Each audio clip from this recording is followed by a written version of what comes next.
Good morning students. तो जो हम नया चैप्टर स्टार्ट करने वाले हैं सेमीकंडक्टर्स, ठीक है।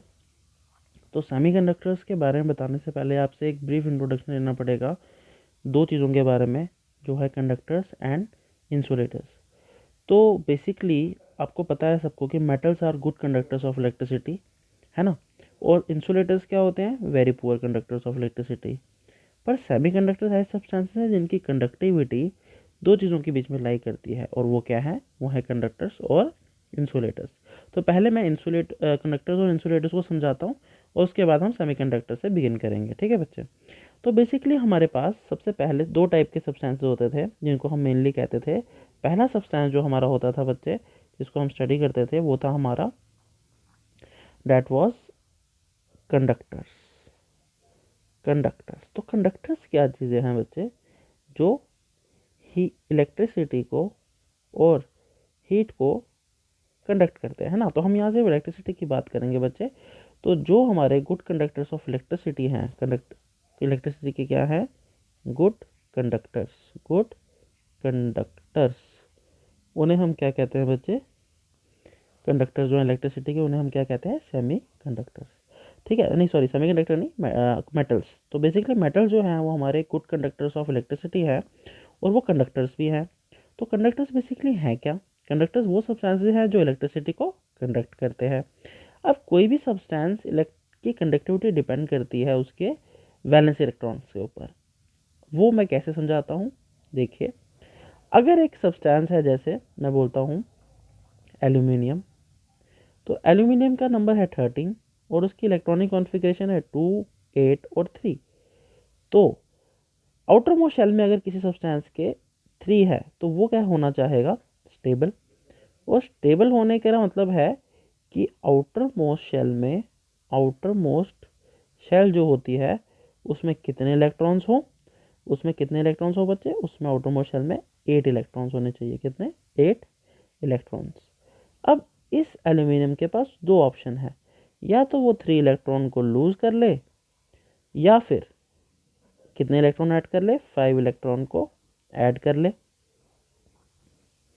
तो अगर ये 3 को रिमूव कर दे, यानी कि 3 को लूज कर दे, तो उसकी लास्ट फिल शेल कितनी हो जाएगी? 8 वाली। और 8 क्या होता है? हमारा स्टेबिलिटी वाला।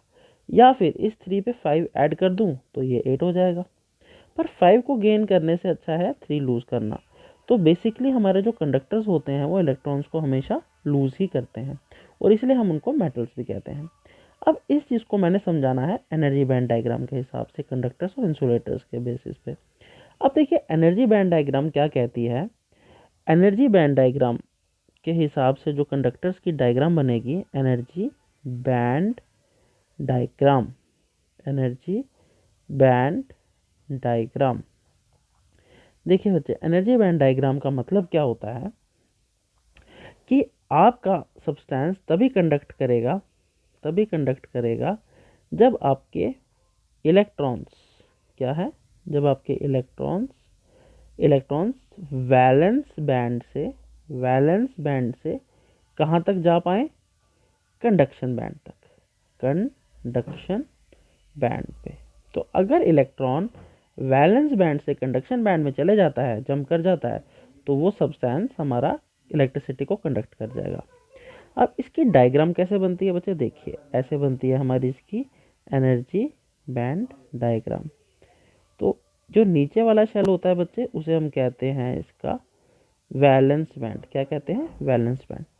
तो जो हमारा कंडक्टर्स का केस ले रहे हैं, उसमें क्या होता है बच्चे? देखिए, आपका वैलेंस बैंड के ऊपर कंडक्शन बैंड हमारा ओवरलैप करता है।